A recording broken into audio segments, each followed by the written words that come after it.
नमस्कार विद्यार्थी मित्रांनो, पाठीमागच्या लेक्चरमध्ये आपण इयत्ता 12वी विषय केमिस्ट्री या विषयाच्या क्वेश्चन पेपरचं जे फॉर्मॅट आहे ते क्वेश्चन पेपरचं फॉर्मॅट आपण डिटेलमध्ये पाहिलेलं आहे.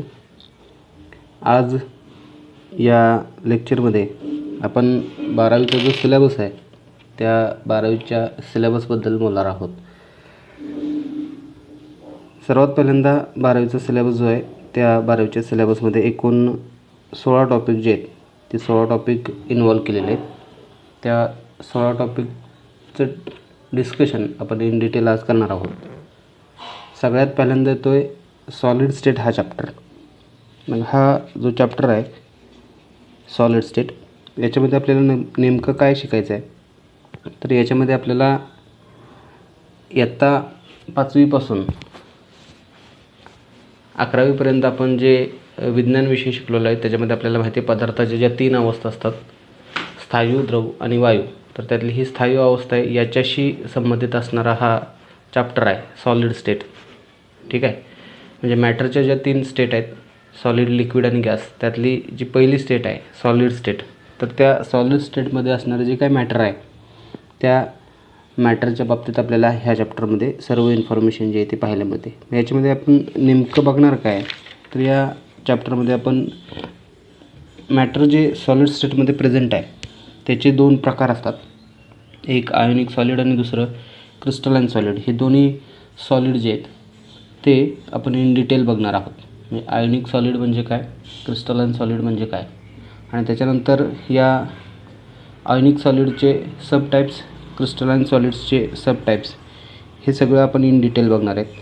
त्याच्यानंतर या सॉलिडमध्ये जे मॉलिक्युलर बॉन्डिंग असतं आपल्याला माहिती आहे ते सर्वात स्ट्रॉंग अशा टाईपचं असतं. तर हे मॉलिक्युलर बॉन्डिंग त्याच्यामध्ये कशा प्रकारे केलं जातं किंवा कशा प्रकारे स्ट्रॉंग इंटरमॉलिक्युलर बॉन्डिंग त्याच्यामध्ये आपल्याला पाहायला मिळतं. हे पॅकिंग हा जो प्रकार आहे त्याच्यातला, म्हणजे त्याच्यातले जे मॉलिक्युल्स आहेत सॉलिडमधले ते पॅकिंगमध्ये आपल्याला पाहायला मिळतात. मग ते पॅकिंग ह्या सॉलिडमध्ये कशा प्रकारे होतं आणि त्याच्यामुळं मग त्याचं जे स्ट्रक्चर आहे, युनिफॉर्म स्ट्रक्चर किंवा सॉलिड किंवा रिजिड स्ट्रक्चर जे आहे ते कशामुळे तयार होतं ते आपल्याला याच्यामध्ये पाहायचं आहे या टॉपिकमध्ये. त्याच्यानंतर पुढे जाऊन आपल्याला त्या सॉलिड्सच्या प्रॉपर्टीज जे आहेत त्या प्रॉपर्टीजसुद्धा पाहायच्या आहेत. म्हणजे इलेक्ट्रिकल प्रॉपर्टीज असतील, फिजिकल प्रॉपर्टीज असतील, मॅग्नेटिक प्रॉपर्टीज असतील, ह्या सगळ्या प्रॉपर्टीज ज्या आहेत सॉलिडच्या त्या सगळं आपल्याला ह्या चॅप्टरमध्ये पाहायचे आहेत. पहिल्या सॉलिड्स आहेत, म्हणजे थोडक्यात या पृथ्वी तलावरचं जे मॅटर आहे सॉलिड स्टेटमधलं त्या मॅटरचे इन डिटेल, सॉलिड मॅटर जे प्रेझेंट आहे त्या सॉलिड मॅटरचं इन डिटेल ॲनालिसिस किंवा त्याचं ओव्हरऑल सगळी इन्फॉर्मेशन त्याच्या बाबतीतली, ते सॉलिड कसं तयार होतं, त्याच्यामधलं बॉन्डिंग कसं आहे, त्याच्यामधलं पॅकिंग कसं आहे आणि त्याच्या यूज काय होतं, त्याच्या प्रॉपर्टीज ज्या आहेत त्या प्रॉपर्टीज काय आहेत आणि त्यांचा प्रॉपर्टीजचा उपयोग करून आपण त्या सॉलिड्सना कशा प्रकारे वापरू शकतो आपल्या डे टू डे लाईफमध्ये किंवा त्याच्या इलेक्ट्रिकल प्रॉपर्टीजचा उपयोग करून इलेक्ट्रॉनिक्स डिव्हायसेसमध्ये आपण त्या सॉलिडना कसं वापरू शकतो, मॅग्नेटिक प्रॉपर्टीचा उपयोग करून इलेक्ट्रॉनिक डिव्हायसेसमध्ये किंवा मॅग्नेटिक फील्डच्या मध्ये काम करणारे जे काही डिव्हायसेस असतील त्याच्यामध्ये आपण त्याला कसं वापरू शकतो हे या टॉपिकमध्ये आपल्याला इन डिटेल पाहायचं आहे. ठीक आहे, हा झाला पहिला टॉपिक. त्याच्यानंतर दुसरा जो टॉपिक आहे तो आहे सोल्युशन्स. आता सोल्युशन्स हा चॅप्टर काय, तर याच्यामध्ये आपल्याला जे पदार्थाची दुसरी अवस्था आहे द्रव अवस्था, ठीक आहे, किंवा मॅटर जे लिक्विड स्टेटमध्ये प्रेझेंट असतं तर त्या लिक्विड स्टेटमधल्या मॅटरच्या बाबतीत आपल्याला ह्या चॅप्टरमध्ये डील करायचं आहे. ठीक आहे, फक्त सोल्युशन्स याचा अर्थ लिक्विड स्टेटमधलेच मॅटर अशातला भाग नाही. तर इथं सोल्युशन हा एक मिक्सचरचा प्रकार आहे. म्हणजे जसं आपण 2 पदार्थ एकमेकात मिक्स करतो आणि त्याच्यापासून मिक्सर तयार करतो, तसंच इथं सोल्युशन जे आहे ते सोल्युशन्ससुद्धा आपल्याला त्याच प्रकारे तयार करता येतात. म्हणजे पृथ्वी तलावरचं जे मॅटर आहे ते 3 स्टेटमध्ये असतं. याच्या आधी आपण डिस्कस केले सॉलिड, लिक्विड आणि गॅस. तर ह्या तिन्ही स्टेटमधलं मॅटर जर समजा एकमेकात तुम्ही मिक्स केलं तर त्याच्यापासून वेगवेगळे सोल्युशन्स जे आहेत ते सोल्युशन्स तयार होतात. मग ह्या सोल्युशनच्या बाबतीतला हा चॅप्टर आहे. या चॅप्टरमध्ये आपल्याला असे वेगवेगळ्या प्रकारचे जे सोल्युशन्स आहेत ते सोल्युशन्स कसे तयार होतात हे पाहायचं आहे. त्या सोल्युशनचे प्रकार कुठले आहेत ते पाहायचं आहे.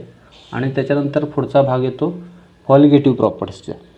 तर कॉलिगेटिव्ह प्रॉपर्टीज म्हणजे अशा प्रॉपर्टीज की जे सोल्युशन तयार होत असताना त्याच्या ज्या प्रॉपर्टीज आहेत त्या प्रॉपर्टीज त्याच्यातल्या नंबर ऑफ मोल्सवरती किंवा मॅटरवरती डिपेंड राहत नाहीत, अशा ज्या प्रॉपर्टीज आहेत त्यांना आपण कॉलिगेटिव्ह प्रॉपर्टीज असं म्हणतो. तर कॉलिगेटिव्ह प्रॉपर्टी हा एक त्यातला एक सब पॉईंट आहे. तर या टॉपिकमध्ये आपल्याला थोडक्यात वेगवेगळ्या प्रकारचे मिक्सचर जे आपण केमिकल कंपाऊंडसाठी किंवा केमिकल रिॲक्शनसाठी बनवत असतो तर त्यांना आपण सोल्युशन्स असं म्हणतो. तर ह्या सोल्युशनच्या बाबतीतला हा चॅप्टर आहे. ठीक आहे. सोल्युशन्स म्हणजे काय, त्या सोल्युशनचे प्रकार, त्याच्यानंतर या सोल्युशन्सच्या संदर्भातलीच एक कॉलिगेटिव्ह प्रॉपर्टी नावाची एक प्रॉपर्टी आहे. तर ती कॉलिगेटिव्ह प्रॉपर्टी म्हणजे काय, डे टू डे लाईफमध्ये ह्या कॉलिगेटिव्ह प्रॉपर्टीचा आपण कुठं उपयोग करतो, या सगळ्या इन डिटेल सोल्युशन्सच्या रिलेटेड असताना सर्व काही भाग जो आहे तो ह्या चॅप्टरमध्ये आपण इन डिटेल पाहणार आहोत. त्याच्यानंतर तिसरा जो चॅप्टर येतो आहे तो तिसरा चॅप्टर आहे आयोनिक इक्विलिब्रिया. तिसरा चॅप्टर आहे आयोनिक इक्विलिब्रिया. आता याच्यापूर्वीचे जे दोन चॅप्टर आहेत सॉलिड स्टेट आणि हा सोल्युशन्स, हे दोन्ही चॅप्टर जे आहेत ते फिजिकल केमिस्ट्रीशी रिलेटेड असणारे चॅप्टर आहेत. ठीक आहे. आता याच्यानंतर तिसरा जो चॅप्टर आहे आयोनिक इक्विलिब्रिया, याच्यामध्ये आपण काय बघणार आहे तर याच्यामध्ये बऱ्यापैकी ज्या बेसिक कन्सेप्ट आहेत केमिस्ट्रीमधल्या म्हणजे ॲसिड्स, बेस. तर ह्या ॲसिड बेसच्या संदर्भात आपल्याला केमिकल इक्विलिब्रियम जो आहे तो केमिकल इक्विलिब्रियम कशा प्रकारे पाहायला मिळतो हे बघायचं आहे. म्हणजे जो केमिकल इक्विलिब्रियम आपल्याला केमिकल रिॲक्शनमध्ये त्यातल्या त्यात बऱ्यापैकी आयोनिक फॉर्ममधल्या जे काही केमिकल रिॲक्शन्स आहेत त्यांच्यामधला इक्विलिब्रियम कशा प्रकारे अटेंड केला जातो तो ह्या चॅप्टरमध्ये आपल्याला पाहायचं आहे. मग या चॅप्टरमध्ये बऱ्यापैकी आपल्याला ॲसिड्स आणि बेस यांच्या दरम्यान ज्या केमिकल रिॲक्शन्स होतात, ठीक आहे, ज्या आयोनिक मिडियममध्ये किंवा लिक्विड मिडियममध्ये होतात थोडक्यात, तर त्यांच्याशी रिलेटेड असणारा हा चॅप्टर आहे. ठीक आहे.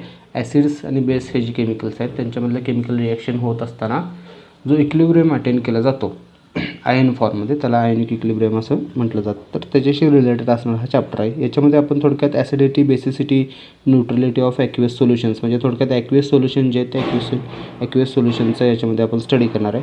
त्याचबरोबर बफर सोल्युशन्स हा एक त्याच्यामध्ये आणखीन एक प्रकार आहे. बफर सोल्युशन्स म्हणजे ॲसिडिटी आणि बेसिसिटी मेंटेन करण्यासाठी एक आपण सोल्युशन वापरतो, त्याला बफर सोल्युशन असं म्हटलं जातं. ठीक आहे. तर हे बफर सोल्युशन म्हणजे काय ते ह्याच्यामध्ये आपण बघणार आहे. त्याचं मेकॅनिझम जे आहे ते मेकॅनिझमसुद्धा पाहणार आहे. कशा प्रकारे ह्या बफर सोल्युशनचा उपयोग करून आपल्याला ॲसिडिटी आणि बेसिसिटी मेंटेन करता येते ते मेकॅनिझम याच्यामध्ये बघायचं आहे.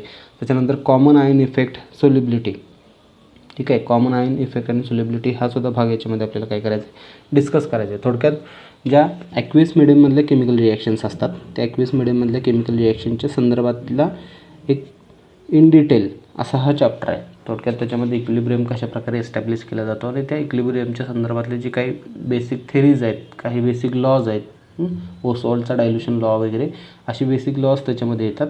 आणि याच्या साहाय्याने आपल्याला ही जी केमिकल इक्विलिब्रियमची कन्सेप्ट आहे आयोनिक मिडियममध्ये किंवा ॲक्वियस मिडियममधल्या ज्या रिॲक्शन्स आहेत तर त्या ॲक्वियस मिडियममधल्या रिॲक्शनच्या संदर्भातल्या केमिकल इक्विलिब्रियमचा भाग या चॅप्टरमध्ये आपल्याला काय करायचं आहे, डिस्कस करायचा आहे.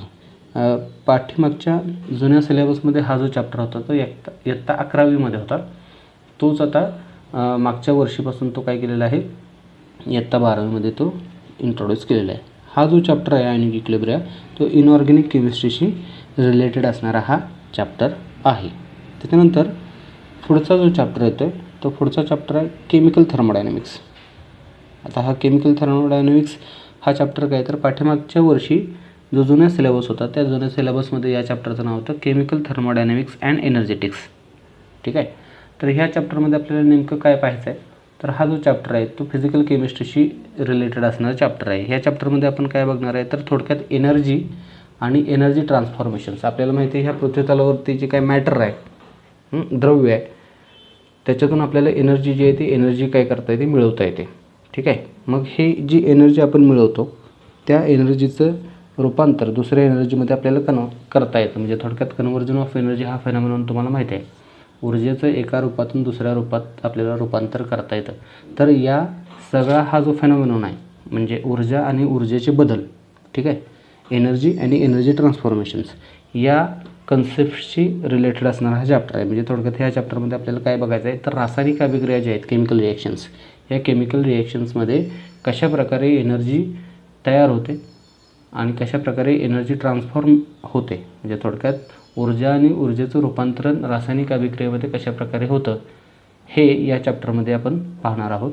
म्हणून ह्या चॅप्टरचं नाव आहे केमिकल थर्मोडायनॅमिक्स. हे एक सेपरेट थर्मोडायनॅमिक्स ही एक सेपरेट ब्रँचसुद्धा आहे केमिस्ट्रीमधली, की जी फिजिक्स आणि केमिस्ट्री ह्या दोन सायन्सचे ज्या ब्रँचेस मुख्य त्या दोन ब्रँचमध्ये हे कंबाईंडली काम करत असते. या दोन्हीही ब्रँचेसमध्ये म्हणजे फिजिक्स आणि केमिस्ट्री या दोन्हीही विषयामध्ये ह्या थर्मोडायनॅमिक्सचा जो आहे तो स्टडी केला जातो. एस्पेशली इथं आपण केमिस्ट्रीचा जर विचार केला तर तिथं केमिकल थर्मोडायनॅमिक्स आपण म्हणतो या थर्मोडायनॅमिक्सला किंवा त्या ब्रँचला, कारण इथं फक्त आपण केमिकल रिॲक्शनमधले ऊर्जा आणि ऊर्जेचा बदल स्टडी करतो म्हणून त्याला केमिकल थर्मोडायनॅमिक्स म्हटलं जातं. आणि फिजिक्समध्ये जर समजा तुम्ही हा थर्मोडायनॅमिक्स किंवा चा स्टडी करायचा असेल तुम्हाला तर त्याला फक्त थर्मोडायनॅमिक्स असं म्हटलं जातं.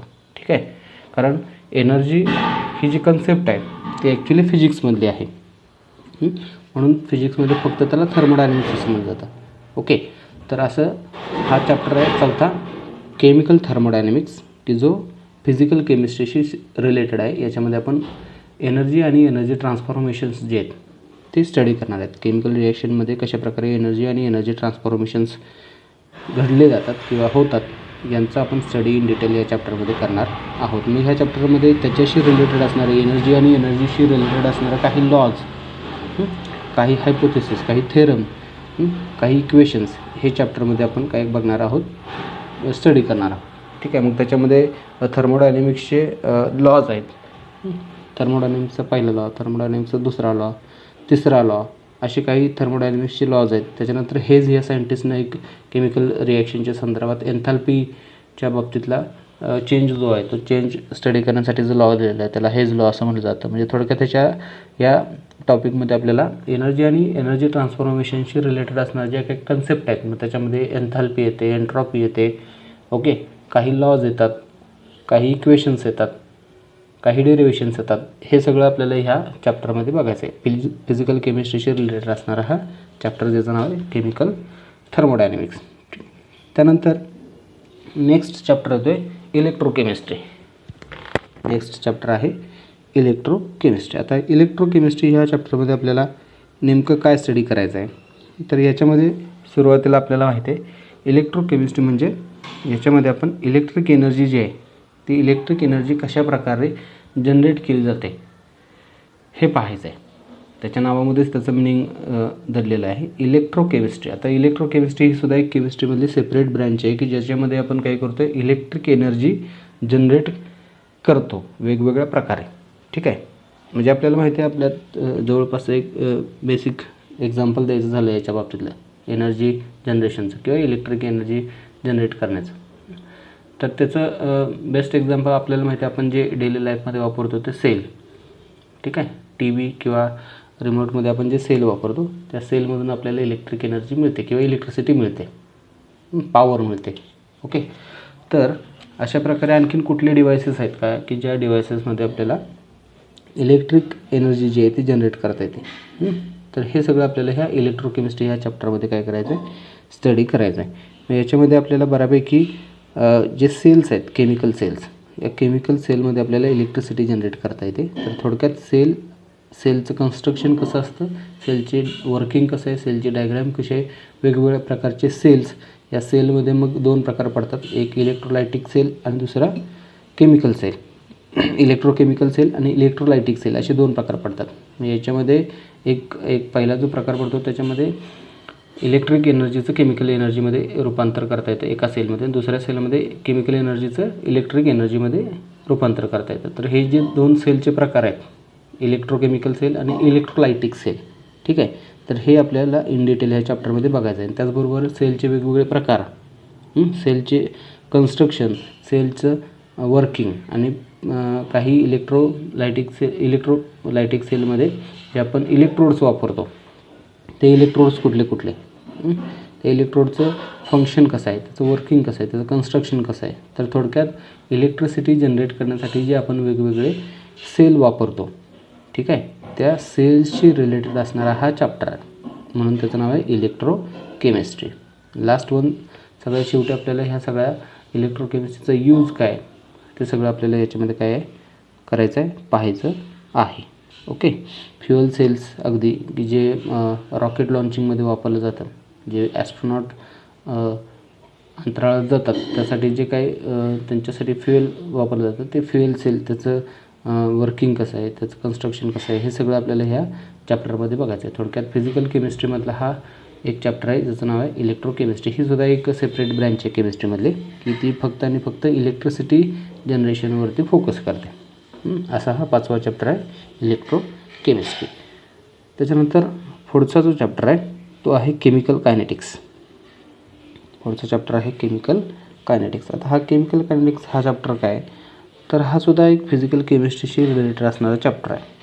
याच्यामध्ये आपण काय स्टडी करणार आहे तर याच्यामध्ये आपल्याला जे केमिकल रिॲक्शन्स आपण आपल्या आजूबाजूला पाहतो किंवा करत असतो, केमिकल रिॲक्शन्स केमिकल लॅबमध्ये, तर त्या केमिकल रिॲक्शनचं स्पीड जे आहे ते स्पीड कशा प्रकारे त्याच्यामध्ये येतं. म्हणजे काही कमी स्पीडच्या रिॲक्शन असतात, काही हाय स्पीडच्या रिॲक्शन असतात, काही मॉडरेट स्पीडच्या रिॲक्शन्स असतात. तर थोडक्यात केमिकल रिॲक्शनचा स्टडी जो आहे त्या स्टडीचा किंवा केमिकल रिॲक्शनचं स्पीड जे आहे त्या स्पीडचा मेनली अभ्यास करणारी ही शाखा आहे, म्हणून त्याला म्हटलं जातं कायनेटिक्स. कायनेटिक्स याचा अर्थ गती. ठीक आहे. कायनेटिक एनर्जी म्हणजे गतीज ऊर्जा. याच्या आधी आपल्याला माहिती आहे किंवा याच्या आधी आपण 8वी 9वीमध्ये ते शिकलो आहे. ऊर्जेचे 2 प्रकार, एक स्थितीज ऊर्जा आणि दुसरी गतीज ऊर्जा. ठीक आहे. एक कायनेटिक एनर्जी आणि दुसरी पोटेन्शियल एनर्जी. तर कायनेटिक हा या शब्दाचा अर्थच आहे गती. ठीक आहे. मग केमिकल कायनेटिक्स म्हणजे काय तर ज्या ब्रँचमध्ये स्पीडचा किंवा गतीचा अभ्यास केला जातो त्याला कायनेटिक्स असं म्हणलं जातं. मग इथं आपण कशाचा कोणाच्या गतीचा अभ्यास करणार आहे तर आपण ओव्हरऑल इथं केमिस्ट्रीमध्ये केमिकल रिॲक्शनचा अभ्यास करत असतो. म्हणजे याच्यामध्ये आपल्याला केमिकल रिॲक्शन जे आहेत त्या केमिकल रिॲक्शनच्या गतीवरती फोकस करायचा आहे. ठीक आहे. मग याच्यामध्ये ज्या वेगवेगळ्या केमिकल रिॲक्शन्स आहेत मग अशी म्हटलं तसं त्या प्रत्येक केमिकल रिॲक्शनची गती किंवा प्रत्येक केमिकल रिॲक्शनचं स्पीड वेगवेगळं असतं. फॉर एक्झाम्पल द्यायचं झालं तर चुना पाण्यामध्ये मिक्स केला तर तो इन्स्टंट काय होतो त्याच्यामध्ये विरघळतो आणि त्याच्यातून लॅटेंट हीट बाहेर पडते, उष्णता बाहेर पडते. ठीक आहे. आणि दुसरे जर रिॲक्शन तुम्हाला सांगायची झाली तर समजा तुम्ही चहा करताय, चहा करत असताना समजा पाण्यामध्ये साखर टाकली तर ते साखर पटकन त्याच्यामध्ये विरघळत नाही, विरघळते परंतु त्याला वेळ लागतो. म्हणजे 2 वेगवेगळ्या रिॲक्शन झाल्यात. इथं चुना पाण्यात टाकला तर तो पटकन फसफसत त्याच्यामध्ये विरघळतो, म्हणजे ती हाय स्पीडची रिॲक्शन झाली. आणि दुसरी त्याच पाण्यात जर समजा तुम्ही साखर टाकली तर तीसुद्धा विरघळते परंतु त्याला काही तास लागतात. ओके. म्हणजे इथं स्पीड कमी आहे, त्या रिॲक्शनची गती कमी आहे किंवा त्या रासायनिक अभिक्रियेची गती कमी आहे. आणि इकडे त्या रासायनिक अभिक्रियेची काय चुन्याच्या बाबतीत रासायनिक अभिक्रियेची गती जास्त आहे. तर थोडक्यात केमिकल कायनेटिक्स ही अशी ब्रँच आहे की ज्या ब्रँचमध्ये रासायनिक अभिक्रियांची जी गती आहे स्पीड त्याच्यावरती फोकस केला जातो, त्याचा मेनली अभ्यास केला जातो. मग याच्यामध्ये परत आपल्याला काय बघायचं आहे की ह्या कायनेटिक्समध्ये जे केमिकल रिॲक्शन्स असतात त्यांचं स्पीडसाठी वेगवेगळ्या ऑर्डर्स असतात. 0 order reaction, first order reaction, second order reaction. Order ही कन्सेप्ट त्याच्यामध्ये आहे. म्हणजे त्याच्यातल्या काही फंडामेंटल कन्सेप्ट आपल्याला सुरुवातीला बघायचे आहेत कायनेटिक्समधल्या. ठीक आहे. आणि त्याच्यानंतर मग त्याचे काही सब पॉईंट्स, त्याच्या टाईप्स या केमिकल रिॲक्शनचे त्या ह्याच्यानुसार पॉईंटनुसार ऑर्डरनुसार.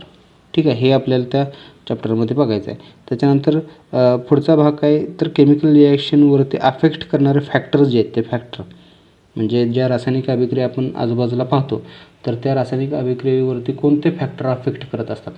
मग त्याच्यावरती टेम्परेचरचा परिणाम काय होतं का, तापमानाचा परिणाम काय होतो ते आपल्याला बघायचं आहे. त्याच्यानंतर कॉन्सन्ट्रेशन, जे रिॲक्टंट एकमेकात मिक्स होत आहेत त्या रिॲक्टंटचा परिणाम त्याच्यावरती काय होतो. तर ते फॅक्टर्स जे आहेत factors affecting on chemical reactions हा सुद्धा पॉईंट ह्याच्यामध्ये आपल्याला काय करायचा आहे स्टडी करायचा आहे. आणि त्याच्याशी रिलेटेड काही प्रॉब्लेम्स जे असतात ते प्रॉब्लेमसुद्धा आपल्याला याच्यामध्ये या चॅप्टरमध्ये पाहिजेत. तर असा हा थोडक्यात केमिकल रिॲक्शनचं स्पीड किंवा केमिकल रिॲक्शनची गती जी आहे याच्यावरती फोकस करणारा हा चॅप्टर आहे, म्हणून याचं नाव आहे केमिकल कायनेटिक्स.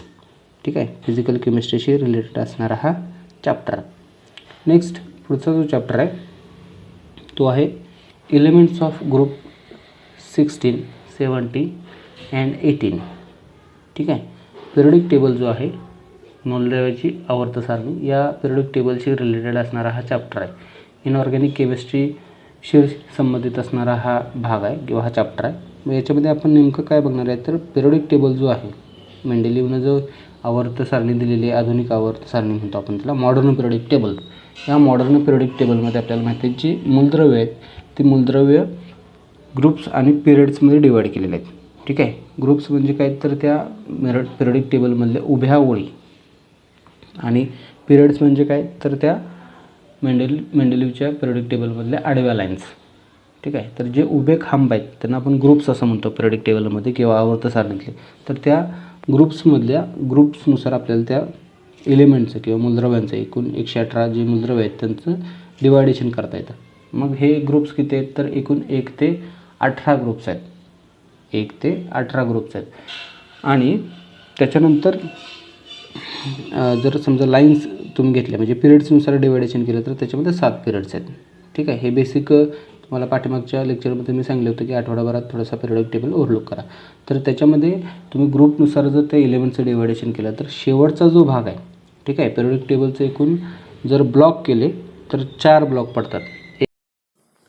म्हणजे पिरियोडिक टेबलच्या उजव्या हाताला असणारे जे 6 ग्रुप्स आहेत ते ग्रुप नंबर 13 पासून ते 18 पर्यंत 13, 14, 15, 16, 17, 18 हे जे ग्रुप्स आहेत त्यांना आपण पी ब्लॉक एलिमेंट असं म्हणतो.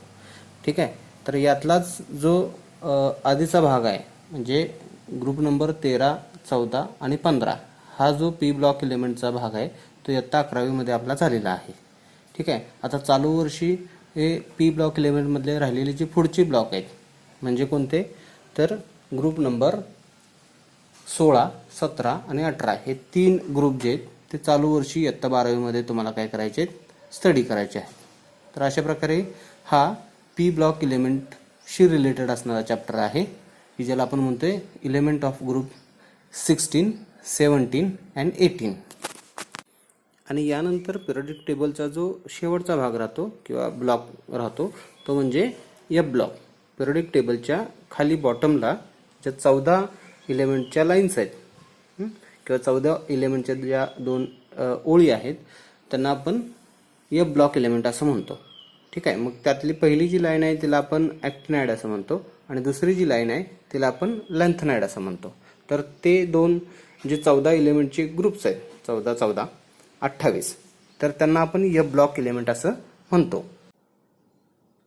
ठीक आहे. मग याच्यामध्ये आपण काय बघणार आहे तर ह्या पिरियोडिक टेबलमधला ग्रुप नंबर 16 त्यातले एलिमेंट्स त्यांची इंट्रोडक्शन त्याच्यामध्ये किती एकूण हे येतात एलिमेंट्स येतात किंवा मूलद्रव्य येतात त्यांच्या फिजिकल प्रॉपर्टीज कोणत्या आहेत त्यांच्या ॲटॉमिक प्रॉपर्टीज कुठल्या आहेत ते सगळं आपल्याला याच्यामध्ये पाहायचं आहे. त्याच्यानंतर त्याच्यातला मेन जो एलिमेंट आहे या ग्रुप 16मधला त्याला काय म्हटलं जातं. त्याच्यानंतर ग्रुप 17च्या बाबतीत पण ग्रुप 17मध्ये किती एकूण मूलद्रव्य आहेत. ठीक आहे. त्यांच्या फिजिकल प्रॉपर्टीज कोणत्या आहेत त्यांच्या केमिकल प्रॉपर्टीज कुठल्या आहेत त्यांच्यामध्ये पिरियोडिक ट्रेंड कसा आहे हे सगळं आपल्याला याच्यामध्ये बघायचं. त्यातला जो महत्त्वाचा एलिमेंट आहे त्या महत्त्वाच्या एलिमेंटचे कंपाऊंड्स जे आहेत ते कंपाऊंड्स आपल्याला याच्यामध्ये पाहायचे आहेत. ठीक आहे. त्याच्यानंतर पुढचा जो आहे 18वा त्या 18व्या ग्रुपच्या बाबतीत पण सेम तसंच या 18व्या ग्रुपमध्ये किती एकूण मूलद्रव्य आहेत. ठीक आहे. त्याच्यानंतर या 18व्या ग्रुपमधले जे मूलद्रव्य आहेत त्यांना आपण इनर्ट गॅसेस असं म्हणतो. Inert gas. ठीक आहे. मग त्यांचा उपयोग कुठं केला जातो केमिकल कंपाऊंड्समध्ये त्यांचा उपयोग काय त्यांचे महत्त्वाचे कंपाऊंड्स त्या 18व्या ग्रुपमधल्या कोणते कोणते आहेत त्यांचं स्ट्रक्चर कसं आहे ते सगळं आपल्याला ह्या चॅप्टरमध्ये बघायचं आहे. थोडासा हा मोठा आणि जास्त वेटेज असणारा हा चॅप्टर आहे इनऑर्गॅनिक केमिस्ट्रीशी रिलेटेड असणारा. ठीक आहे. असा हा 7वा चॅप्टर आहे ज्याला आपण म्हणतो एलिमेंट्स ऑफ ग्रुप 16, 17 अँड 18. जुन्या सिलेबसमध्ये या चॅप्टरचं नाव होतं पी ब्लॉक एलिमेंट्स कारण हे पी ब्लॉकमध्ये येणारे ग्रुप्स आहेत. ठीक आहे. ह्या जुन्या सिलेबसमध्ये या चॅप्टरचं नाव होतं पी ब्लॉक एलिमेंट. आता नवीन सिलेबसमध्ये थोडंसं काय केलेलं आहे त्यांना ग्रुप वाईज नाव दिलेलं आहे म्हणून ह्या चॅप्टरचं नाव आहे एलिमेंट्स ऑफ ग्रुप 16, 17 अँड 18. त्याच्यानंतर नेक्स्ट चॅप्टर जो आहे त्या नेक्स्ट चॅप्टरचं नाव आहे transition and inner transition elements. Transition and inner transition elements. आता जुना सिलेबस जर बघितला तर जुन्या सिलेबसमध्ये या चॅप्टरचं नाव होतं D and F block element. याचं नाव होतं डी आणि एफ ब्लॉक एलिमेंट. आता हा सुद्धा पिरियडिक टेबलशी रिलेटेड असणारा चॅप्टर आहे. ठीक आहे. मग पिरियडिक टेबलचे जे 4 प्रकार पडतात किंवा 4 भाग आहेत मग असे म्हटलं तसं, पहिला एस ब्लॉक एलिमेंट, दुसरा पी ब्लॉक एलिमेंट, तिसरा डी ब्लॉक एलिमेंट आणि चौथा एफ ब्लॉक एलिमेंट. आता याच्या आधीच्या चॅप्टरमध्ये आपण पिरियडिक टेबलमधला जो उजवीकडचा भाग आहे म्हणजे पी ब्लॉक एलिमेंट त्याच्याशी रिलेटेड असणाऱ्या ग्रुप्सचा अभ्यास केलेला आहे. आता हा जो चॅप्टर आहे ट्रान्झिशन आणि इनर ट्रान्झिशन एलिमेंट, याच्यामध्ये पिरियडिक टेबलमधला जो सेंटरचे एलिमेंटचा भाग आहे म्हणजे 10 जे ग्रुप्स आहेत सेंटरचे, ग्रुप नंबर 3 ते 12, तर या सेंटरच्या ग्रुपना डी ब्लॉक एलिमेंट असं म्हणलं जातं. ठीक आहे. तर पिरियडिक टेबलमधला जो सेंटरचे जे एलिमेंट्स आहेत हे त्यांना डी ब्लॉक एलिमेंट असं म्हटलं जातं. तर ह्या डी ब्लॉक एलिमेंटनाच ट्रान्झिशन मेटल्स किंवा ट्रान्झिशन एलिमेंट्स असं म्हटलं जातं. ओके. तर थोडक्यात ह्या ट्रान्झिशन एलिमेंटचा हा पहिला भाग आहे डी ब्लॉक एलिमेंट. मग ह्या डी ब्लॉक एलिमेंटमध्ये पण मग अशी आपण म्हटलं तसं याच्यामध्ये आपल्याला काय बघायचं आहे, तर डी ब्लॉक एलिमेंट म्हणजे काय, यांना ट्रान्झिशन एलिमेंट का म्हटलं जातं, त्यांचे जनरल इंट्रोडक्शन त्याच्यामध्ये बघायचं आहे. त्याच्यानंतर त्या ट्रान्झिशन एलिमेंटच्या प्रॉपर्टीज, फिजिकल प्रॉपर्टीज त्यांच्या कोणत्या आहेत, केमिकल प्रॉपर्टीज त्यांच्या कोणत्या आहेत, त्याच्यामध्ये सिरीज आहेत 3D series, 4D series, 5D series, 6D series. तर त्या सिरीजला okay 3D 4D 5D 6D तर त्या सिरीजनुसार त्यातले महत्त्वाचे एलिमेंट कोणते आहेत, ठीक आहे, त्यांचे केमिकल प्रॉपर्टीज कशा आहेत, हे सगळं आपल्याला या चॅप्टरमध्ये पाहायचं आहे. त्याच्यानंतर ह्या डी ब्लॉक एलिमेंटमध्येच काही महत्त्वाचे कंपाऊंड्स म्हणजे काही महत्त्वाचे एलिमेंट जे आहेत त्या महत्त्वाच्या एलिमेंटपासून आपल्याला ऑक्सिडायझिंग एजंट तयार केले जातात. मॅंगनीज जे आहे त्या मॅंगनीजपासून KMnO4 हे एक महत्त्वाचं ऑक्सिडायझिंग एजंट आपल्याला तयार करता येतं.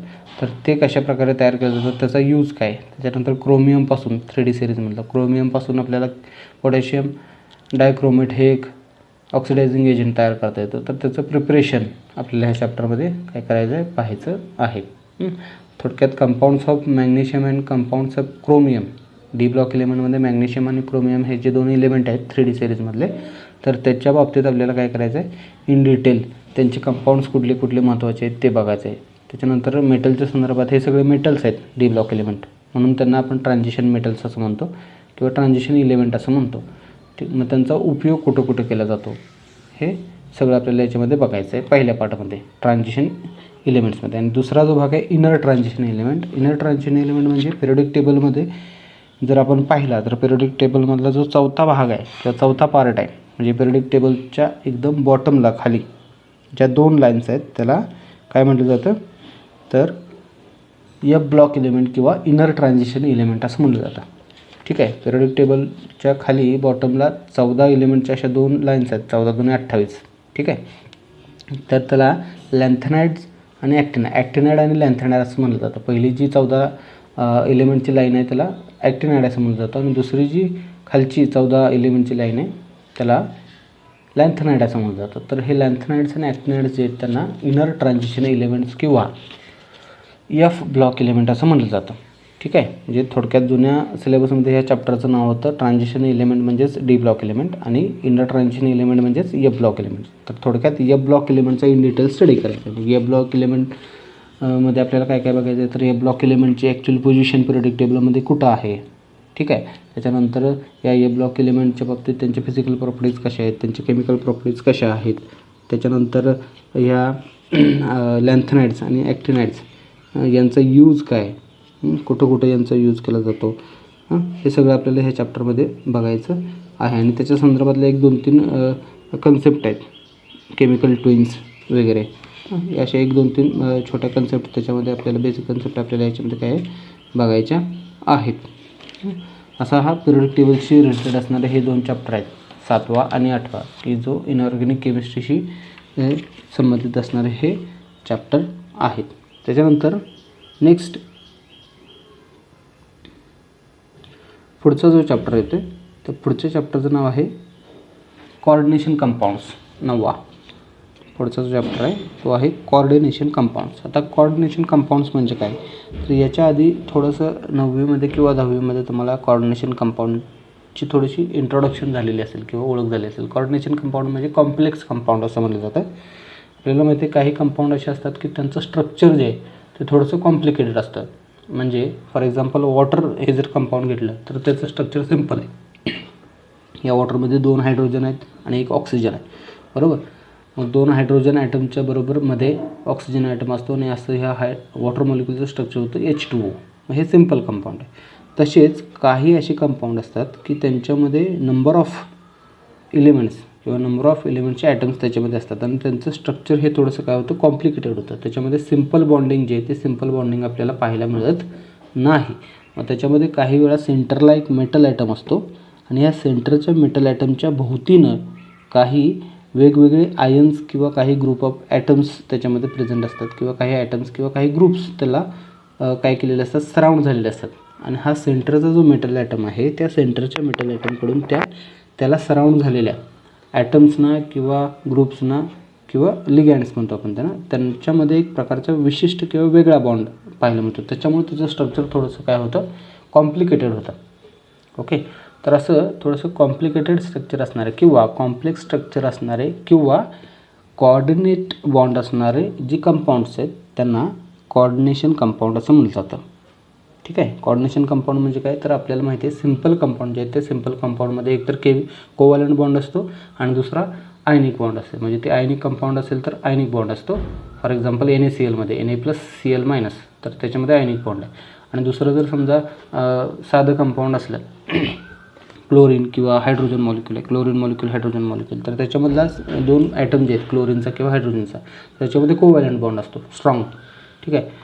तर याच्या व्यतिरिक्त जर त्याच्यामध्ये कॉर्डिनेशन बॉन्ड असेल म्हणजे मेटल आणि त्याला सराउंड झालेल्या आयन्समध्ये किंवा लिगँड्समध्ये एक प्रकारचे बॉन्ड जर त्याच्यामध्ये असेल तर त्याला कॉर्डिनेशन बॉन्ड असं म्हटलं जातं. ठीक आहे.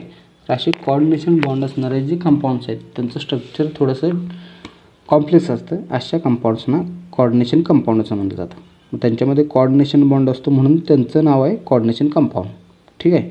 तर असे कॉर्डिनेशन कंपाऊंड म्हणजे काय, त्यांची इंट्रोडक्शन, त्यानंतर ह्या कॉर्डिनेशन कंपाऊंडमध्ये मागाशी म्हटलं तसं कॉर्डिनेशन बॉन्ड जो असतो तो कॉर्डिनेशन बॉन्ड कशा प्रकारे असतो आणि हे कॉर्डिनेशन कंपाऊंडचं नॉमेनक्लेचर, त्यांचं नॉमेनक्लेचर करायचं असेल तर ते कशा प्रकारे आपण करू शकतो, त्याचे एक्झाम्पल्स आपल्याला बघायचे आहेत. ठीक आहे. आणि हे कॉर्डिनेशन कंपाऊंड कशा प्रकारे तयार होतात त्याच्या थेरीज आहेत. एक MOT theory, molecular orbital theory, आणि दुसरी LFT theory, CFT theory, crystal field theory. तर अशा त्या थेरीजनुसार हे कॉर्डिनेशन कंपाऊंड कशा प्रकारे तयार होतात ते आपल्याला या चॅप्टरमध्ये बघायचं आहे. थोडक्यात हे कॉम्प्लेक्स कंपाऊंड म्हणजे काय, ते कॉम्प्लेक्स कंपाऊंड कसे तयार होतात आणि हे कॉम्प्लेक्स कंपाऊंडचं नॉमेनक्लेचर कसं करायचं, त्यांचा यूज काय, हे सगळे हे आपल्याला कॉर्डिनेशन कंपाऊंड ह्या चॅप्टरमध्ये काय करायचं आहे, पाहायचं आहे. त्यांचा यूज काय, कुठं कुठं ह्या कॉम्प्लेक्स कंपाऊंडचा यूज केला जातो हे सगळं आपल्याला या चॅप्टरमध्ये बघायचं आहे. थोडक्यात इनऑर्गॅनिक केमिस्ट्री जे आहे ते इनऑर्गॅनिक केमिस्ट्रीशी रिलेटेड असणारा हा चॅप्टर आहे. ठीक आहे. त्याच्यानंतर पुढचा जो चॅप्टर आहे नेक्स्ट तो आहे हॅलोजन डेरिव्हेटिव्ज. त्याचं नाव आहे हॅलोजन डेरिव्हेटिव्ज. आता हॅलोजन डेरिव्हेटिव्ज ह्या चॅप्टरला पाठीमागच्या सिलेबसमध्ये, जुन्या सिलेबसमध्ये याचं नाव होतं halogen derivatives of alkanes and arenes. मग याच्यामध्ये आपल्याला काय बघायचं आहे, तर थोडक्यात याच्या आधी आपण हायड्रोकार्बन्समध्ये जे केमिकल रिॲक्शन पाहिलेलं आहेत त्याच्यामध्ये अल्केन आणि अल्किनच्या हॅलोजिनेशन रिॲक्शन बघितलेल्या आहेत. ठीक आहे. मग अल्केन आणि अरेन्स म्हणजे ॲरोमॅटिक कंपाऊंड आणि हायड्रोकार्बन्स यांचं जर हॅलोजिनेशन केलं म्हणजे काय, तर क्लोरीन, ब्रोमीन, आयोडीन आणि फ्लोरीन या हॅलोजन कंपाऊंडबरोबर त्यांना जर मिक्स केलं कुठल्याही केमिकल कंपाऊंडला तर त्याला म्हणायचं हॅलोजिनेशन रिॲक्शन. त्याला म्हणायचं हॅलोजिनेशन रिॲक्शन. म्हणजे एखाद्या कंपाऊंडला हॅलोजनबरोबर तुम्ही कंबाईन करा त्याला म्हणायचं हॅलोजिनेशन रिॲक्शन आणि त्याच्यापासून जे प्रॉडक्ट तयार होतं त्याला म्हणायचं डेरिव्हेटिव्ह. त्याला म्हणायचं डेरिव्हेटिव्ह किंवा हॅलोजन डेरिव्हेटिव्ह. तर असे अल्केन आणि अरोमॅटिक हायड्रोकार्बन जे आहेत त्यांचं हॅलोजिनेशन केल्यानंतर त्यांचे जे प्रॉडक्ट तयार होतात त्यांना म्हणायचं हॅलोजन डेरिव्हेटिव्ज. ठीक आहे. त्याला म्हणायचं हॅलोजन डेरिव्हेटिव्ज. तर आपल्याला ह्या चॅप्टरमध्ये थोडक्यात वेगवेगळे जे हायड्रोकार्बन्स आहेत मग त्याच्यामध्ये अल्केन असेल, अल्किन असेल, अल्काईन असतील किंवा अरोमॅटिक हायड्रोकार्बनमध्ये बेन्झिन असेल किंवा बेन्झिन सारखे दुसरे अरोमॅटिक कंपाऊंड म्हणजे फेनॉल वगैरे. ठीक आहे. तर अशा अरोमॅटिक कंपाऊंडला आणि हायड्रोकार्बन्सना हॅलोजनबरोबर कंबाईन होऊन त्याच्यापासून होणाऱ्या ज्या रिॲक्शन्स आहेत त्या आपल्याला या चॅप्टरमध्ये काय करायचे आहेत, इन डिटेल स्टडी करायचे आहेत. त्याच्यानंतर आणखीन एक ह्या चॅप्टरमधला एक महत्त्वाचा भाग येतो, तो म्हणजे रिॲक्शन मेकॅनिझम. ठीक आहे. आता हे हॅल्युजिनेशन जे आहे ते हॅल्युजिनेशन होत असताना दोन प्रकारचे रिॲक्शन्स आपल्याला पाहायला मिळतात. एक SN1 रिॲक्शन आणि दुसरी SN2 रिॲक्शन. SN1 रिॲक्शन म्हणजे युनिमॉलिक्युलर न्यूक्लियोफिलिक सबस्टिट्यूशन रिॲक्शन. आता ही हॅल्युजिनेशन रिॲक्शनच आहे, तिचा प्रकार जो पाहिला तर तो न्यूक्लियोफिलिक सबस्टिट्यूशन रिॲक्शन आहे. मग त्याच्यामध्ये काही वेळा एकाच मॉलिक्युलवरती डिपेंड असणारी ही रिॲक्शन असते, म्हणून त्याला म्हणायचं SN1 reaction, unimolecular nucleophilic substitution reaction. Halogenation रिॲक्शनचा हा पहिला प्रकार. दुसरा जो प्रकार आहे त्याचा तो SN2 रिॲक्शन. 2 याचा अर्थ बाय, म्हणजे bimolecular nucleophilic substitution reaction. तर थोडक्यात शेवटचा भाग या चॅप्टरचा काय, तर ह्या अल्केन आणि किंवा हायड्रोकार्बन्स आणि अरोमॅटिक हायड्रोकार्बनचं हॅल्युजिनेशन केल्यानंतर त्याचे जे प्रॉडक्ट्स तयार होतात त्या प्रॉडक्ट्स दोन प्रकारचं मेकॅनिझम फॉलो करतात. ते मेकॅनिझम आपल्याला इन डिटेल पाहायचं आहे, SN1 मेकॅनिझम आणि SN2 मेकॅनिझम. लॉंग क्वेश्चनसाठी या पॉईंटवरती रिॲक्शन मेकॅनिझमवरती 5 मार्काला किंवा 4 मार्काला प्रश्न विचारला जातो डेफिनेटली कुठला तरी. तर असा हा ऑर्गॅनिक केमिस्ट्रीशी रिलेटेड असणारा चॅप्टर आहे की ज्याच्यामध्ये आपण हॅल्युजिनेशन रिॲक्शन जे आहेत हायड्रोकार्बनच्या आणि एस्पेशली अरोमॅटिक हायड्रोकार्बनच्या त्या स्टडी करणार आहेत. म्हणून ह्या चॅप्टरचं नाव आहे हॅलोजन डेरिव्हेटिव्ज. म्हणून ह्या चॅप्टरचं नाव काय आहे, हॅलोजन डेरिव्हेटिव्ज. ठीक आहे. जुन्या सिलेबसमध्ये या चॅप्टरचं नाव होतं halogen derivatives of alkanes and arenes.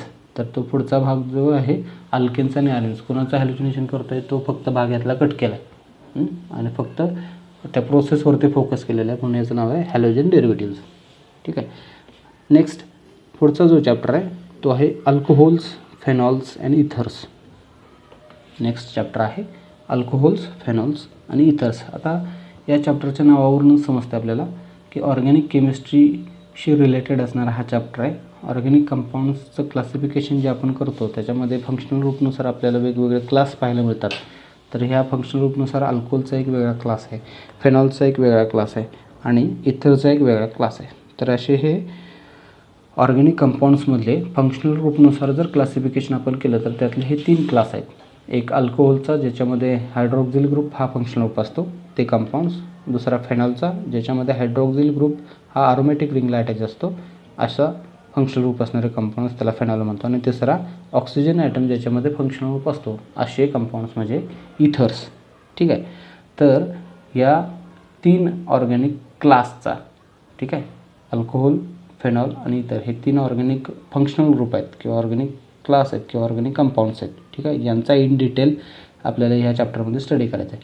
Alcohol म्हणजे काय, फेनॉल म्हणजे काय, इथर म्हणजे काय, त्याच्यानंतर अल्कोहोलचं प्रिपरेशन, फेनॉलचं प्रिपरेशन, इथरचं प्रिपरेशन, त्याच्यानंतर अल्कोहोल, फेनॉल आणि इथर यांच्या फिजिकल प्रॉपर्टीज कशा असतात, त्यांच्या केमिकल प्रॉपर्टीज कशा असतात आणि सर्वात शेवटी या अल्कोहोल आणि फेनॉल आणि इथरचा यूज काय, कुठं कुठं हे अल्कोहोल्स, फेनॉल्स आणि इथर्स केमिकल इंडस्ट्रीजमध्ये किंवा डे टू डे लाईफमध्ये वापरले जातात ते सगळं आपल्याला या चॅप्टरमध्ये पाहायचं आहे.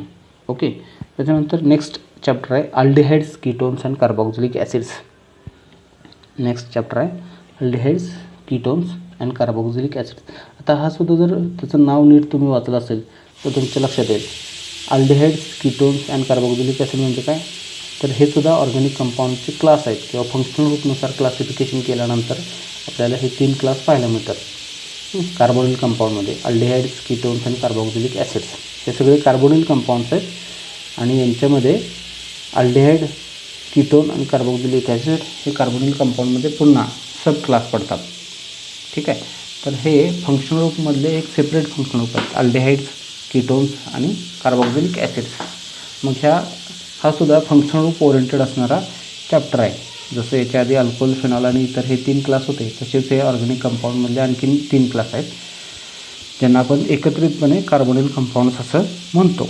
ठीक आहे. मग अल्डिहाइड, कीटोन आणि कार्बोक्सिलिक ॲसिड हा सुद्धा सेम वरच्यासारखा चॅप्टर आहे ज्याच्यामध्ये आपल्याला सुरुवातीला अल्डिहाइड म्हणजे काय, कीटोन म्हणजे काय, कार्बोक्सिलिक ॲसिड म्हणजे काय पाहायचं आहे. त्याच्यानंतर यांचं नॉमेनक्लेचर कसं केलं जातं ते पाहायचं आहे. त्याच्यानंतर यांचं प्रिपरेशन कसं केलं जातं ते पाहायचं आहे. त्याच्यानंतर त्यांच्या फिजिकल प्रॉपर्टीज कशा आहेत, त्यांच्या केमिकल प्रॉपर्टीज कशा आहेत आणि लास्ट वन त्यांचा यूज काय, कुठं कुठे ह्या अल्डिहाइड्स, कीटोन्स आणि कार्बोक्सिलिक ॲसिड्सना केमिकल इंडस्ट्रीजमध्ये वापरलं जातं हे आपल्याला या चॅप्टरमध्ये पाहायचं आहे. थोडक्यात हे दोन्ही चॅप्टर नंबर 11 आणि चॅप्टर नंबर 12 हे ऑर्गॅनिक केमिस्ट्रीमधले जे कंपाऊंड्स आहेत, ऑर्गॅनिक कंपाऊंड्स त्यांच्याशी रिलेटेड असणारे हे चॅप्टर्स आहेत. नेक्स्ट पुढचा चॅप्टर आहे अमाइन्स. आता अमाइन्स हा चॅप्टर काय, तर हा सुद्धा एक ऑर्गॅनिक कंपाऊंडमधल्या फंक्शनल ग्रुपपैकी एक फंक्शनल ग्रुप आहे अमाइन्स. ठीक आहे. मग अमाइन्स म्हणजे काय ते आपल्याला याच्यामध्ये बघायचं. म्हणजे अमाइनची डेफिनेशन, हा एक ऑर्गॅनिक कंपाऊंडचा जरी क्लास असला तरी तो कसा, म्हणजे त्याची डेफिनेशन काय, व्याख्या काय. ठीक आहे. त्याच्यानंतर या अमाइनचं नॉमेनक्लेचर, या अमाइनचं क्लासिफिकेशन, त्याचे प्रकार कुठले कुठले आहेत ह्या अमाइन्सचे, प्रायमरी, सेकंडरी, टर्शरी असे त्याचे 3 प्रकार पडतात. ठीक आहे, ते पाहायचं आहे. त्याच्यानंतर या अमाइनचं प्रिपरेशन कसं केलं जातं, या अमाइनच्या केमिकल प्रॉपर्टीज कशा आहेत, या अमाइनच्या फिजिकल प्रॉपर्टीज कशा आहेत, आणि सर्वात शेवटी अमाइन्सचा यूज काय, कुठं कुठे हे अमाइन्स वापरले जातात. ठीक आहे. असं हा 13वा चॅप्टर आहे की ज्याला अमाइन्स असं म्हणलं जातं. म्हणजे ऑर्गॅनिक कंपाऊंडच्या क्लासमधलाच हा एक सेपरेट क्लास आहे अमाइन्स. ठीक आहे. नायट्रोजन कंपाऊंड्स कंटेनिंग नायट्रोजन असं सुद्धा याला म्हटलं जातं. जुना जो सिलेबस होता म्हणजे याच्यापूर्वीचा, तर याच्यापूर्वीच्या सिलेबसमध्ये या कंपाऊंड किंवा ह्या टॉपिकचं नाव होतं कंपाऊंड्स कंटेनिंग नायट्रोजन. नायट्रोजन असणारा हा कंपाऊंड आहे अमाइन फंक्शनल ग्रुप. ठीक आहे. तर त्याचंच नाव फक्त डायरेक्ट त्याच्या फंक्शनल ग्रुपवरनं ठेवलेलं आहे अमाइन्स. या थोडक्यात अमाइन्स या ऑर्गॅनिक क्लासशी संबंधित असणारा हा चॅप्टर आहे. म्हणजे चॅप्टर नंबर 11, 12 आणि 13 हे तिन्ही चॅप्टर फंक्शनल ग्रुप ओरिएंटेड आहेत. याच्यामध्ये किती 7 फंक्शनल ग्रुप कवर होतात बघा. अल्कोहोल, फेनॉल, इथर हे 3, त्याच्यानंतर अल्डिहाइड, कीटोन्स, कार्बोक्झिलिक ॲसिड हे 3, 6 आणि हा 7वा अमाइन्स. ठीक आहे. म्हणजे ऑर्गॅनिक कंपाऊंडचं क्लासिफिकेशन जर केलं तर त्याच्यातले जे 17 फंक्शनल ग्रुप आहेत त्या 17पैकी हे 7 महत्त्वाचे फंक्शनल ग्रुप जे आहेत ते या 3 टॉपिक्समध्ये काय केलेले आहेत, कवर केलेले आहेत. ओके. त्याच्यानंतर नेक्स्ट टॉपिक आहे बायोकेमिकल्स, बायोमॉलिक्युल्स. नेक्स्ट चॅप्टर आहे बायोमॉलिक्युल्स. आता बायोमॉलिक्युल्स म्हणजे काय, तर अलीकडच्या काळामध्ये आपल्याला माहिती आहे की बायोटेक्नॉलॉजी आणि बायोकेमिस्ट्री हे एक सेपरेट ब्रँच आहे की जी काय करते, बायोलॉजी आणि केमिस्ट्री यांच्यामध्ये एकत्रित काम करून एक बायोकेमिकल रिॲक्शन जे आहेत, म्हणजे सजीवांमध्ये ज्या केमिकल रिॲक्शन्स पाहायला मिळतात आपल्याला, आपल्या ज्या वेगवेगळ्या प्रोसेस आहेत मानवी शरीरामध्ये किंवा सजीवांमध्ये, त्यांचा अभ्यास करणारी ही शाखा आहे, त्याला आपण बायोकेमिस्ट्री असं म्हणतो. तर त्यांच्या संदर्भातलाच हा चॅप्टर आहे बायोमॉलिक्युल्स. म्हणजे सजीवांमधले जे काही मॉलिक्युल्स आहेत आपल्या मनुष्य प्राणी असेल किंवा कुठलाही सजीवांमधले जे काही मॉलिक्युल्स आहेत त्या मॉलिक्युल्सचा अभ्यास करणारी ही शाखा आहे, त्याला आपण बायोमॉलिक्युल्स असं म्हणतो. ठीक आहे. मग बायोमॉलिक्युल्स म्हणजे कुठले, तर थोडक्यात आपण जे फूड मटेरियल कंझ्युम करतो, अन्न घेतो, त्या अन्नामधले घटक म्हणजे कार्बोहायड्रेट्स, प्रोटीन्स, विटॅमिन्स हे सगळे काय आहेत, बायोमॉलिक्युल्स आहेत. ठीक आहे. आपल्याला माहिती आहे आपल्याला अन्नामधून काय मिळतात, कार्बोहायड्रेट्स मिळतात, प्रोटीन्स मिळतात, त्याच्यानंतर विटॅमिन्स मिळतात, मिनरल्स मिळतात. तर थोडक्यात यांचा अभ्यास या चॅप्टरमध्ये आपल्याला करायचा आहे. थोडक्यात कार्बोहायड्रेट्स म्हणजे काय, प्रोटीन्स म्हणजे काय, त्या कार्बोहायड्रेटचं स्ट्रक्चर कसं असतं, त्या कार्बोहायड्रेटचं क्लासिफिकेशन काय आहे. आपण शुगर म्हणून ह्या कार्बोहायड्रेटला ओळखतो, तर ते शुगर कुठले कुठले आहेत, ते शुगरचे प्रकार, त्याच्यामध्ये मोनोसॅकराइड्स, डायसॅकराइड्स, ओलिगोसॅकराइड्स असे परत त्याचे सब टाईप्स पडतात शुगर्सचे, कार्बोहायड्रेट्सचे. तर त्यांचं क्लासिफिकेशन आपल्याला बघायचं आहे, त्यांचा यूज कुठे केला जातो कार्बोहायड्रेटचं ते बघायचं आहे. त्याच्यानंतर दुसरा बायोमॉलिक्युल प्रोटीन. ठीक आहे.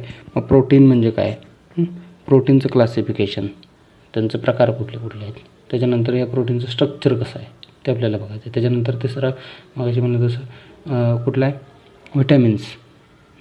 विटॅमिन्स म्हणजे काय, या विटॅमिनचे प्रकार, विटॅमिन्सपासून डिफिशियन्सी कुठली होते आपल्याला, कोणते विटॅमिन्स घेतल्यानंतर आपल्याला कमतरता असल्यानंतर कुठलेही रोग वगैरे होतात ते बघायचं. त्याच्यानंतर न्यूक्लिक ॲसिड्स, आपण जे DNA, RNA जे आहेत हे सुद्धा आपल्या शरीरामध्ये असतात आपल्याला माहिती आहे, न्यूक्लिक ॲसिड्स म्हणतो आपण त्याला.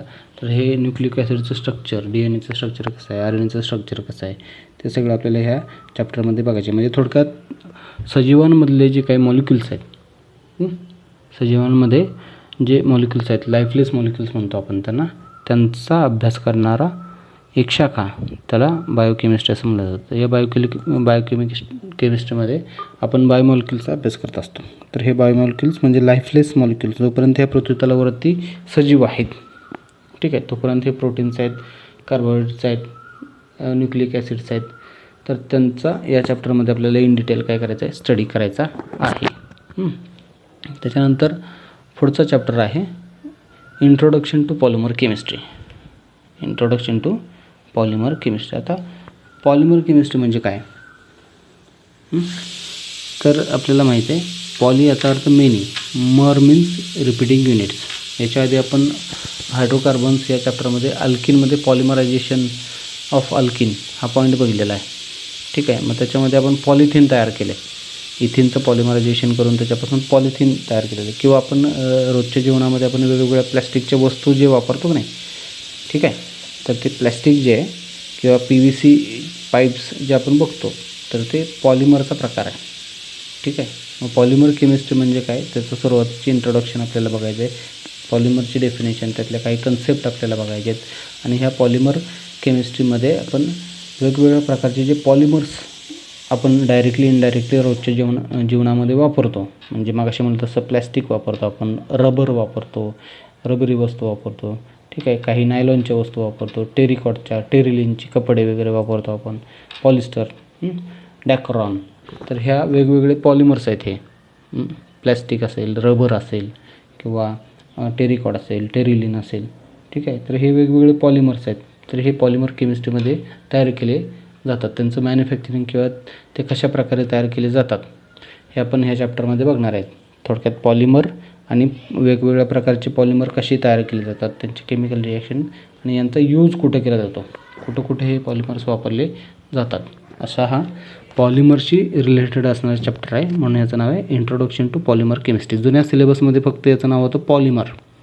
तेच आता या सिलेबसमध्ये, नवीन सिलेबसमध्ये त्याला काय केलेलं आहे, त्याचं नाव इंट्रोडक्शन टू पॉलिमर केमिस्ट्री, ठीक आहे.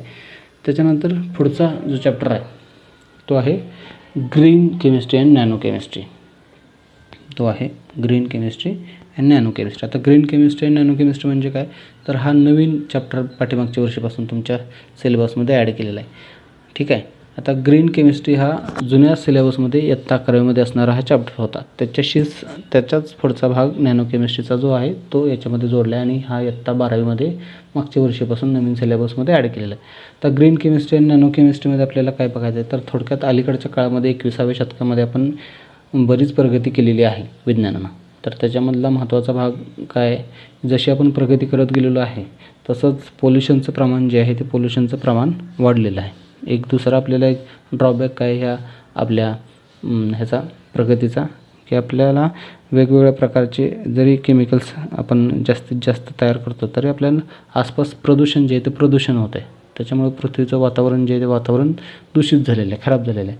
तर याला कुठंतरी एक आळा घालण्यासाठी, याला कुठंतरी एक काय म्हणतो थांबवण्यासाठी एक केमिस्ट्रीची ब्रँच कार्यरत आहे, त्याला आपण ग्रीन केमिस्ट्री असं म्हणतो. म्हणजे तुम्ही अशी केमिकल्स वापरा. या ग्रीन केमिस्ट्रीमध्ये नेमकं केलं काय जातं, तर याच्यामध्ये 12 प्रिन्सिपल्स आहेत. एक 12 प्रिन्सिपल त्यांनी दिलेले आहेत. ते 12 प्रिन्सिपल वापरायचे आणि तुम्ही पर्यावरण जे आहे ते पर्यावरणपूरक केमिकल कंपाऊंड्स किंवा केमिकल्स तयार करायचे, की जेणेकरून पोल्युशन होणार नाही आणि त्याचा परिणाम वातावरणावरती होणार नाही.